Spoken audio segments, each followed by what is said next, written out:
Sebelum melanjutkan, jangan lupa subscribe dulu. Terima kasih. Bab 303, biarkan aku mengalami kekuatan alam setengah suci. Sambil menyaksikan dengan tenang saat jemari Feng Gong hendak menyentuh gunung Sumi yang suci, Huang Xiaolong membalikkan telapak tangannya dengan gerakan kecil, menyebabkan jemari Feng Gong terjatuh di udara kosong. Feng Gong, yang sangat gembira karena mengira harta karun surgawi akan menjadi miliknya, tercengang sesaat. Tepat ketika dia hendak bertindak untuk membunuh Huang Xiaolong dan mengambil harta karun surgawi, Huang Xiaolong berkata, "Tidakkah kau ingin bertanya tentang harta karun di dasar celah? Tidakkah kau penasaran harta karun apa yang kuambil dari sana?" Feng Gong menghentikan tindakannya, tertegun. Pada saat ini, suatu kekuatan dahsyat melonjak keluar dari tubuh Huang Xiaolong, memukul mundur tubuh Feng Gong, membuatnya terhuyung mundur lebih dari 10 meter. "Kau!" Feng Gong melotot marah ke arah Huang Xiaolong. Pada saat yang sama, dia sangat terkejut di dalam hatinya. Sebelum Feng Gong dapat mengatakan sepatah kata pun, seberkas cahaya terang lain menyambar di telapak tangan Huang Xiaolong.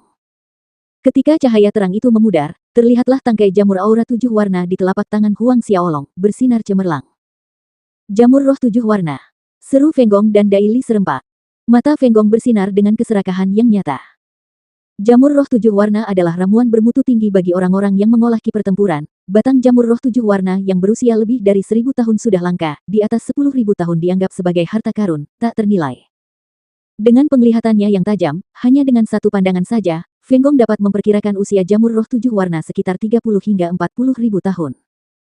Jamur roh 7 warna berusia 30 hingga 40.000 tahun. Napas Feng Gong semakin berat. Pada saat yang singkat itu, cahaya menyilaukan lainnya muncul di tangan Huang Xiaolong. Kali ini, sebuah tanaman kecil dengan 9 daun berwarna ungu muncul di samping jamur itu, memancarkan lingkaran ungu yang anggun dan bermartabat. Rumput ungu 9 daun. Mata Feng Gong berwarna merah terang, seolah-olah darah hendak menetes darinya. Rumput ungu 9 daun. Obat penyembuhan suci yang legendaris. Menelan rumput ungu 9 daun yang memakan waktu lebih dari 1000 tahun dapat menyembuhkan luka seseorang tidak peduli seberapa parahnya hanya dalam waktu beberapa bulan saja. Jika lebih dari 100.000 tahun, bahkan jika meridian dan urat nadi rusak dan laut ki hancur, dengan memakan waktu 10.000 tahun rumput ungu 9 daun dapat menyembuhkan kerusakannya sepenuhnya.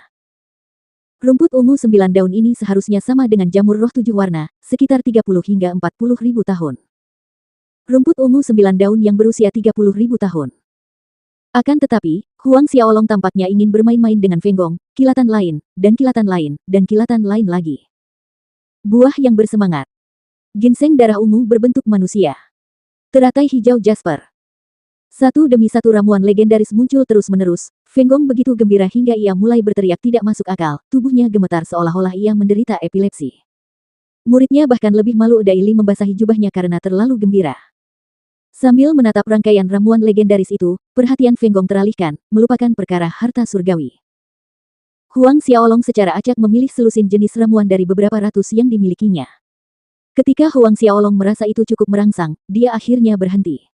Sambil terkekeh pelan saat dia melihat ekspresi Feng Gong dan Dai Li, dia berkata, "Di dasar celah, aku tidak hanya menemukan ramuan ini, aku juga menemukan 4 pelet roh tingkat dewa." Pelet roh tingkat dewa. 4 sekaligus. Feng Gong dan Dai Li keduanya gemetar jelas. Selain itu, keempatnya adalah pil roh suci tingkat tinggi. Huang Xiaolong menambahkan dengan serius. Pelet roh suci bermutu tinggi. Kaki mereka melemah di bagian lutut. Tapi aku memakan dan memurnikan semuanya. Huang Xiaolong melanjutkan. Apa? Kedua orang yang tadinya bergoyang kegirangan itu menegang seperti tersambar petir, hampir terjatuh ke tanah. Kau mengambil semuanya, memurnikannya. Kemerahan di mata Feng Gong semakin dalam saat dia menatap Huang Xiaolong seolah-olah dia tidak sabar untuk menelan Huang Xiaolong utuh ke dalam perutnya. Hatinya berdarah memikirkan 4 pil roh tingkat dewa. Butiran roh dewa tingkat tinggi ada 4.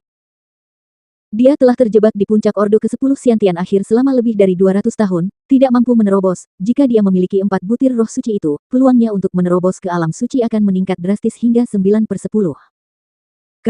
Bagaimana kau bisa menelan semuanya? Feng Gong melotot ke arah Huang Xiaolong dengan amarah dan kebencian, meraung ke arah Huang Xiaolong yang diliputi emosi, seolah-olah keempat pil roh suci tingkat tinggi itu miliknya. Huang Xiaolong seharusnya tidak berani memurnikannya, itu semua ditujukan untuknya. Huang Xiaolong menahan senyumnya yang mengembang, mengapa aku tidak bisa menelannya? Aku menemukan 4 pil roh tingkat dewa itu. Feng Gong tersentak kembali ke masa sekarang, memang, keempat butir roh tingkat dewa itu ditemukan oleh pemuda ini.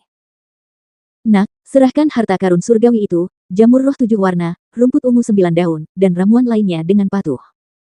Feng Gong yang sudah tenang kembali, berhenti gemetar, dan memerintahkan Huang Xiaolong, demi harta karun surgawi dan ramuan ini, aku akan membiarkanmu pergi. Meskipun Feng Gong merasa aneh dengan perilaku Huang Xiaolong, yang dengan mudahnya mengungkapkan harta karun surgawi dan ramuan-ramuan yang tak ternilai harganya, dia tetap tidak terlalu khawatir dengan hal ini. Dia hanyalah seorang pejuang Xiantian tingkat ke-10. Belum lagi seorang pejuang Xiantian tingkat ke-10, bahkan seorang pejuang Xiantian tingkat ke-10 akhir tidak dapat menahan lebih dari 100 gerakan darinya. Pada titik ini, Dai Li menghampiri Feng Gong dari belakang, mengusap-usap tangannya dengan gembira dan menyeringai puas, "Tuan, ramuan-ramuan itu, bolehkah saya?" Feng Gong menatap muridnya sendiri dan mengangguk, "Jangan khawatir, kamu akan mendapatkan bagianmu. Nanti, ginseng darah ungu berbentuk manusia itu bisa diberikan kepadamu." Dai Li menggigil kegirangan, berulang kali mengucapkan terima kasih kepada Feng Gong, "Terima kasih guru, terima kasih guru." Feng Gong melambaikan tangannya dengan acuh tak acuh dan Dai Li dengan hormat mundur ke samping.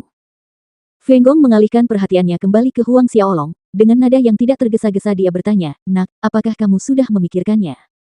Apakah kamu akan memilih untuk menyerahkan harta karun surgawi dan ramuan kepadaku dan pergi dengan selamat atau dikubur di dasar celah ini? Aku menyarankan kamu untuk tidak menyimpan harapan untuk lolos dengan beruntung. Aku telah mencapai puncak kultivasi Xiantian akhir lebih dari 200 tahun yang lalu, dan sekarang aku sudah setengah langkah ke alam Sein. Di hadapanku, tidak mungkin kamu bisa melarikan diri. Kabur." Huang Xiaolong diam-diam menggelengkan kepalanya, menatap sisi lain dengan minat geli, "Setengah suci. Harta karun surgawi dan ramuan ada di tanganku, datanglah dan ambillah dariku jika kau bisa." Sama baiknya, Huang Xiaolong ingin mengukur sejauh mana kekuatannya saat ini. Seorang setengah Sein adalah kandidat terbaik. Jika itu adalah seseorang yang berada di puncak Ordo ke-10 Xiantian akhir, Huang Xiaolong benar-benar tidak akan membuang-buang waktu. Feng Gong tercengang mendengar kata-kata Huang Xiaolong, lalu seringai muncul di wajahnya, "Nak, karena kau menginginkan kematian, maka jangan salahkan aku." Saat suaranya jatuh, tinju Feng Gong menghantam ke arah Huang Xiaolong. "Biarkan aku membuka matamu terhadap kekuatan seorang setengah orang suci. Kekuatan seorang setengah Sein bukanlah sesuatu yang dapat dibayangkan oleh seorang Xiantian Ordo ke-10 sepertimu." Jejak tinju raksasa melesat keluar, menembus udara sambil memancarkan api ungu, menimbulkan angin kencang. Sebelum jejak tinju itu mendekati Huang Xiaolong, batu-batu dan bongkahan batu di tanah sudah hancur karena kekuatan itu, hancur berkeping-keping. Pada saat ini, Huang Xiaolong mengangkat tangannya, melancarkan pukulan langsung ke arah tinju Feng Gong. Feng Gong mencibir mengejek melihat tindakan Huang Xiaolong, kecerobohan yang naif. Seorang Xiantian tingkat menengah yang menyedihkan ingin memblokir serangan setengah Sein-nya dalam tabrakan langsung. Dia sudah bisa melihat adegan di mana Huang Xiaolong diledakkan menjadi daging cincang oleh pukulannya. Pada titik ini, tinju Huang Xiaolong dan Feng Gong akhirnya bertabrakan, menghasilkan ledakan dahsyat. Debu dan pasir beterbangan ke udara saat gelombang kejut yang mengerikan melonjak sebagian besar ke arah Feng Gong. Wajah Feng Gong menegang, tangannya dengan cepat menghantam gelombang kejut yang bergejolak, berhasil membubarkan energi mengerikan yang menggelinding ke arahnya. Meskipun begitu, ia terpaksa mundur dengan canggung untuk jarak yang cukup jauh. Suasana di sekitarnya tiba-tiba berubah menjadi sunyi senyap. Dai Li membayangkan gurunya dengan mudah berhadapan dengan pemuda berambut hitam dan dirinya, melihat dirinya sendiri memurnikan ginseng darah ungu berbentuk manusia. Melihat gurunya dipaksa mundur berulang kali, mulutnya membulat seukuran telur ayam. Sedangkan Feng Gong tidak bergerak lagi saat dia berdiri di sana.